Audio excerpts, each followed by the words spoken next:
ស្រឡាញ់បងណាអរគុណក្តីស្រឡាញ់ថែអូននឹងកូនដល់ចឹងនឹងធ្វើបានមិនដែរអន្តរជាតិនៅtrongសតវត្សទី19បច្ចេកវិទ្យាបានរីកចម្រើនយ៉ាងខ្លាំងក្លាទៅលើសកលលោកហើយជាពិសេសនោះគឺនៅសហរដ្ឋអាមេរិកក៏ដូចជាបណ្ដាប្រទេសនានាដែលមានខឿនឧស្សាហកម្មនារីនិងពុកម៉ែក្រីក្ររាប់លាននាក់ត្រូវបានតេទៀងឲ្យចូលស្រឡាញ់ក្នុងរោងចក្រសហគ្រាសឯកជនក្តីស្រឡាញ់ថែអូននឹងកូនដល់ចឹងម្យ៉ាងវិញទៀតដោយមានអង្គហេតុនៃពុកម្ចាស់រោងចក្រសហគ្រាសមួយចំនួនមានគំនិតដ៏លោភលន់ក៏បានធ្វើការកេងប្រវ័ញ្ចមិនស្កប់ស្កល់ទៅលើកម្លាំងរបស់នារីព្រមទាំងកុមាររបស់នាងព្រមទាំងកម្មករកម្មការិនីហើយបានបង្ខំឲ្យពួកគេធ្វើការមួយថ្ងៃចាប់ពី12ម៉ោងដែលមានតួនាទីសំខាន់ក្នុងការផ្សព្វផ្សាយវប្បធម៌ហើយក្នុងនោះផងដែរភាពទន់ភ្លន់ពួកគេក៏ទទួលបាននូវប្រាក់បៀវត្សបន្តិចបន្តួចមិនសមនឹងកម្លាំងរបស់ពួកគេឡើយដើម្បីឲ្យស្ត្រីបំពេញកាតព្វកិច្ចដោយការឈឺចាប់យ៉ាងពុះពៀ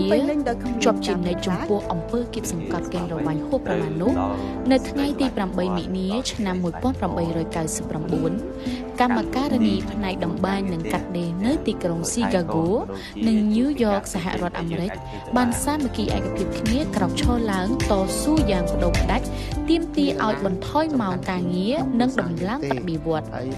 ប៉ុន្តែជាលទ្ធផលកម្មការិនីទាំងនោះត្រូវបានទទួលការគៀបសង្កត់យ៉ាងពេញទំហឹងត្រូវបានគេចាប់ចងធ្វើទារុណកម្មនិងត្រូវបណ្តេញចេញពីរោងចក្រទោះបីជាត្រូវទទួលការឈឺចាប់និងគ្រោះថ្នាក់យ៉ាងធ្ងន់ធ្ងរក៏ដោយកម្មការិនីនៅតែសាមគ្គីគ្នាយ៉ាងជិតស្និទ្ធតស៊ូស្វិតស្វាញងើបឈរឡើងតវ៉ាប្រឆាំងជាសាធារណៈម្ដងហើយម្ដងទៀតបង្ខំឲ្យពុកម្ចាស់រោងចក្រសហគ្រាសត្រូវតែទទួលយកស្របតាមដំណើរនៃការតស៊ូរបស់កម្មការិនីទាំងនោះបានលើកទឹកចិត្តយ៉ាងខ្លាំងក្លាចំពោះចលនានារីពលករលើសកលលោកទាំងនោះផងដែរចលនាដ៏ស្វិតស្វាញនេះបានជះឥទ្ធិពលយ៉ាងខ្លាំងទៅលើនារីពលករនៅប្រទេសអាល្លឺម៉ង់ដែលជាប្រទេសឧស្សាហកម្មធំមួយនាសម័យនោះនៅប្រទេសអាល្លឺម៉ង់ក្នុងពេលនោះបានលេចឡើងនៅយុវនារី3រូបដ៏ល្បីល្បាញគឺអ្នកស្រី Clara Zetkin ជនជាតិអាល្លឺម៉ង់និង Roska Luxemburg ជនជាតិប៉ូឡូញដែលបានចូលរួមគ្នាយ៉ាងជិតស្និទ្ធជាមួយអ្នកស្រី Krupskaya ភរិយាលោក Lenin បំផុសចលនាបង្ខិតបានជាគណៈលេខាអន្តរជាតិដើម្បីដឹកនាំចលនានារីនៅក្នុងឆ្នាំ1910សន្និបាតអន្តរជាតិនារីដែលមានប្រទេស17ចូលរួមបានធ្វើឡើងនៅទីក្រុងកូបេនហាករដ្ឋធានីនៃប្រទេសដាណឺម៉ាកបានសម្រេចយកថ្ងៃ8មីនាទិវានារីអន្តរជាតិថ្ងៃមហាសាមគ្គីតស៊ូរបស់នារីពលករទូទាំងសកលលោកដើម្បីសិទ្ធិនារីដើម្បីសិទ្ធិសេរីភាពប្រជាធិបតេយ្យដោយភ្ជាប់ជាមួយនឹងពាក្យស្លោកថាមួយថ្ងៃធ្វើការ8ម៉ោងធ្វើការស្មើគ្នាបៀវត្សស្មើគ្នាការពារសុខភាពមាតានិងទារកចាប់តាំងពីថ្ងៃនោះមកថ្ងៃ8មីនាបានคล้ายទៅជាថ្ងៃបុណ្យអន្តរជាតិនារីដែលរំលឹកអំពីការតស៊ូរបស់នារីពលករទូទាំងសកលលោកនិងប្រឹងប្រែងដើម្បីរំដោះនារីដោយទាមទារឲ្យអនុវត្តសិទ្ធិស្មើភាពរវាងបុរសនិងនារីនៅក្នុងពិភពលោកដែលកំពុងតែផ្លាស់ប្ដូរយ៉ាងលឿនសន្តិភាពនិងសន្តិសុខក្លាយទៅជាគន្លឹះដ៏សំខាន់សម្រាប់ការរស់នៅប្រកបដោយកិត្តិយសនិងសុភមង្គលទិវានារីអន្តរជាតិលើកទី115នៅឆ្នាំនេះបានលើកយកប្រធានបទសន្តិភាពនិងសន្តិសុខសម្រាប់ស្ត្រីនិងគ្រួសារដើម្បីរំលឹកថា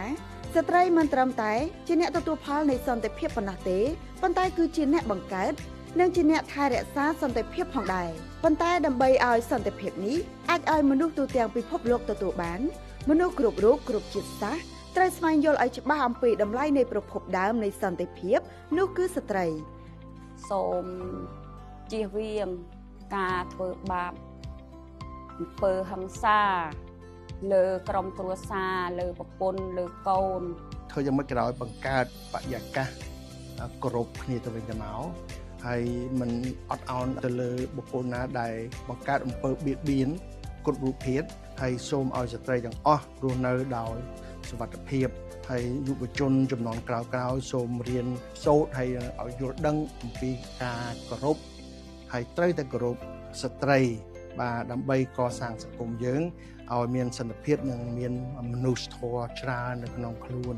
សូមជូនពរឲ្យនារីទាំងអស់គ្នាជាអ្នកម្ដាយជានារីទាំងអស់គ្នាមានសុខសុវត្ថិភាពល្អអ្វីដែលខ្ញុំចង់និយាយអ្វីដែលខ្ញុំចង់ចែកម្លែកថ្ងៃនេះគឺថានារីទាំងអស់គ្នាយើងត្រូវតែខ្លាំងនៅខ្លួនឯង អបអរសាទរទិវានារីអន្តរជាតិលើកទី115